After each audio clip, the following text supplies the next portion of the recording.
E no nosso vídeo de hoje, a gente tem o prazer de conversar com o Dr. Tiago Olivetti. Ele é pediatra e conversa com a gente a respeito de diabetes tipo 1.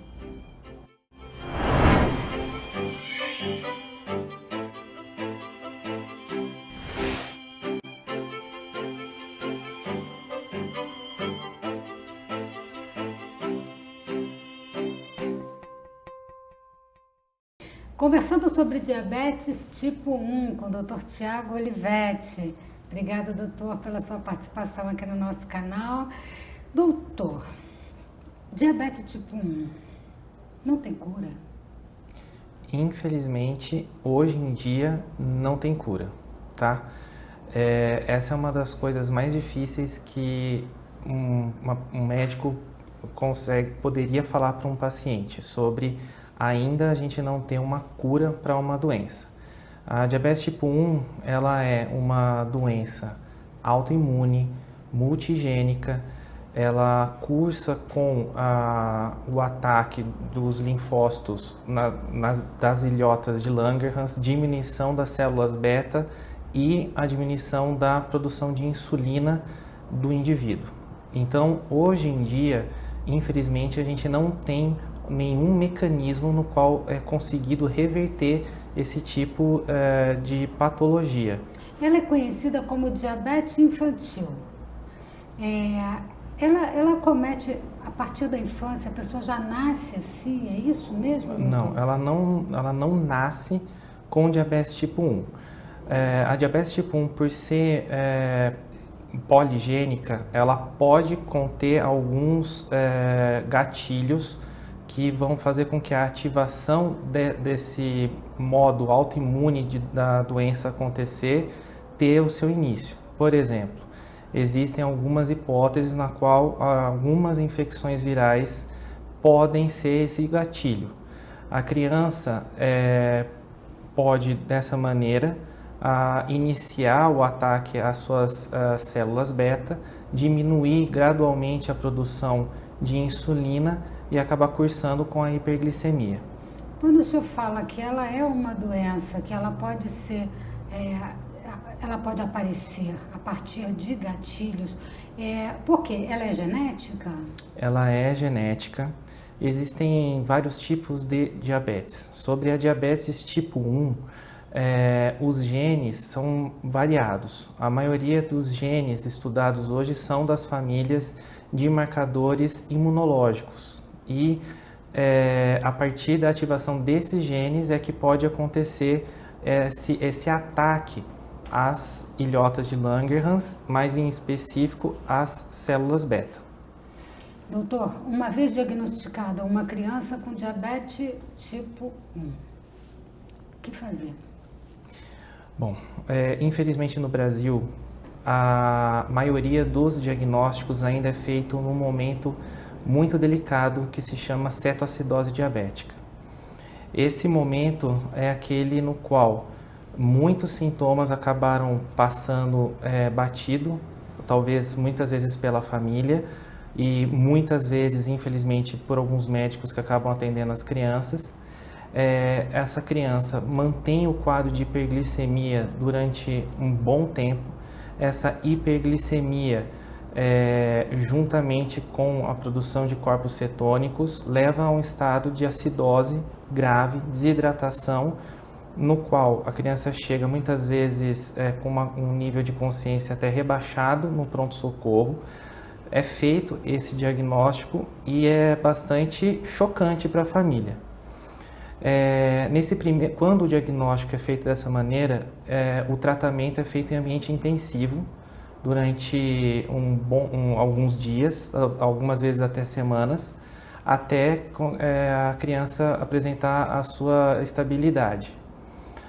Uma vez recebendo alta desse ambiente intensivo, a criança vai para um ambiente de enfermaria, no qual assim acontecem os primeiros contatos com a família mais aberta a informações, para que você explique sobre todo esse mecanismo de doença, o fato da doença ser crônica, o fato de ainda não termos uma cura para a doença e como que a partir daquele momento todos os dias daquela criança vão ser alterados de maneira leve, mas infelizmente alterados. Com a realidade, encarando a realidade, doutor. Exato.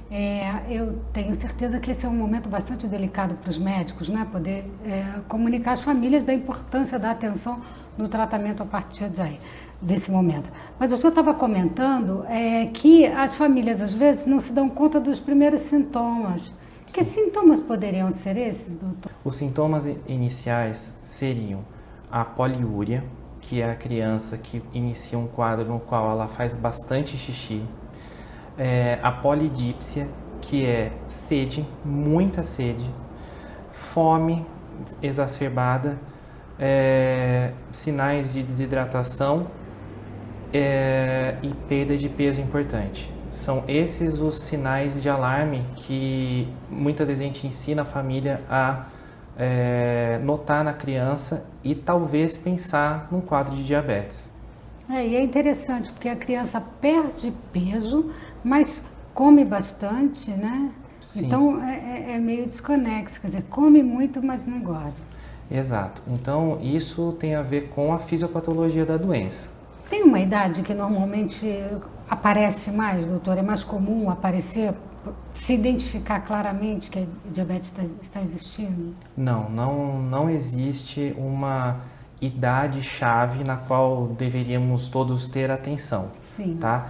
Então, existem momentos, existem as crianças que têm idade pré-puberal, que são um grupo no qual a doença pode se apresentar ao redor de 4, 5 anos. Existem as crianças que no momento do início da puberdade, por várias razões, podem iniciar esse mecanismo autoimune da doença e abrir um quadro de hiperglicemia.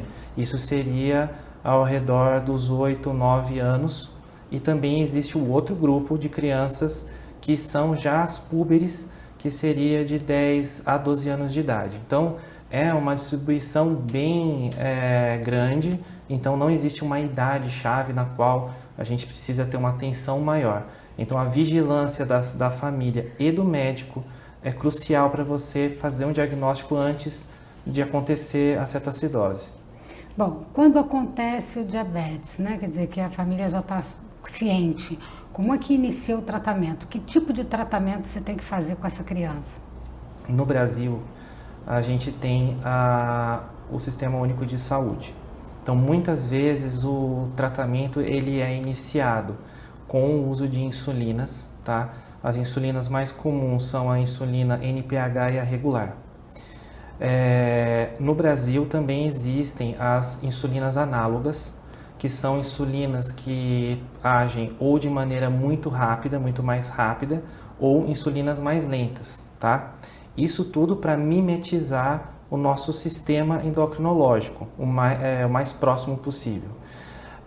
Em um momento chave, ensinando a contagem de carboidrato e talvez progredindo para hoje que é considerado o melhor tratamento para diabetes tipo 1, o sistema de infusão contínua de insulina, que é popularmente conhecido como bomba de insulina. Mas isso já é possível pelo SUS, doutor? Sim, hoje o governo, a partir de solicitações administrativas e indicações bem fechadas, pode prover para um indivíduo um sistema de infusão contínua de insulina. O que é muito bom, né? Porque a criança fica menos dependente da incursão das injeções e de outros tipos de aplicação. O sucesso de um tratamento de uma criança com diabetes tipo 1, ele reside na educação em diabetes.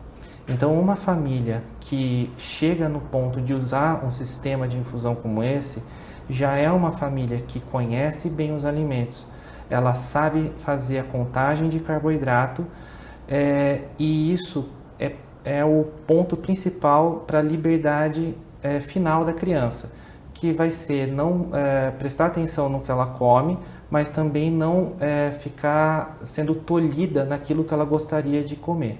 Adaptar toda a vida a essa nova realidade, né? É uma educação que é dos pais, no cuidado com a criança, e depois para a criança poder encarar aí a vida adulta, porque ela vai encarar isso pro resto da vida.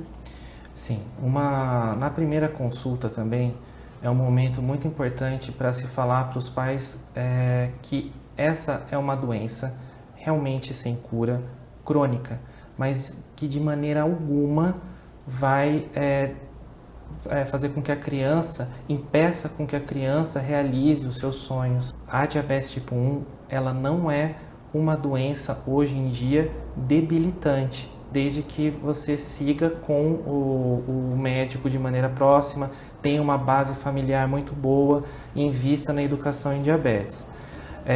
Uns bons exemplos são os atletas que participam das Olimpíadas, que têm diabetes tipo 1, atores famosos que têm diabetes tipo 1, políticos famosos que têm diabetes tipo 1. Então, esses são exemplos que a gente pode citar numa consulta também para mostrar que esse não é um medo real. Que beleza, tá vendo? A gente gerenciando com conhecimento e buscando todas as alternativas de reeducação do seu posicionamento diante da vida, você tem aí um caminho absolutamente normal de felicidade, de realização, diante também de um quadro delicado como é o da diabetes tipo 1, né, doutor? Sim. Você recolocar uma criança dentro, ainda mais hoje, durante a pandemia, dentro das suas atividades normais, de escola, de convivência, prática de atividade física, muitas vezes precisa desse apoio familiar, precisa do apoio também de uma equipe médica e multidisciplinar, mas o objetivo sempre é transformar isso só num detalhe na vida da criança.